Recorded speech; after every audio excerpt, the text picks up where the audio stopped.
Hello, Mark here at ColDesi, and I'm going to teach you how to put a direct-to-film transfer on a hat. It's pretty easy. Step one is I've got the heat press set to 300 degrees. Note, sometimes you got to go a little bit less on hats, 290. So if you notice 300 doesn't work, drop it to 290. You'll know it doesn't work because it doesn't stick.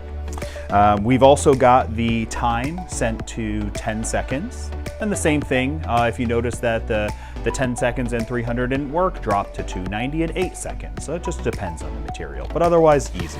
So most of the time, 310 seconds works great. I've got a regular direct-to-film transfer here. I'm using a Richardson 6-panel cap. Put the transfer right on.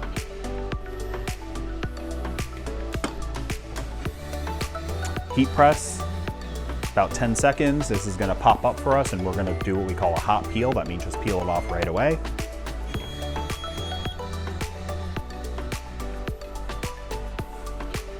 Always recommend just a nice smooth motion when you're taking your transfer off. Last bit, I've got a small finishing sheet that I've cut to put it here to do a final press.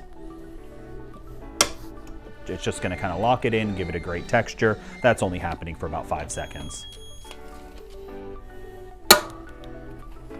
And here we go. Direct-to-film hat. Not quite fitting me at the moment. Let me adjust this down, but that's how you do it. Direct-to-film hat, it's pretty easy to do. Only takes less than 20 seconds to get this going, and it looks fantastic. So thanks for watching.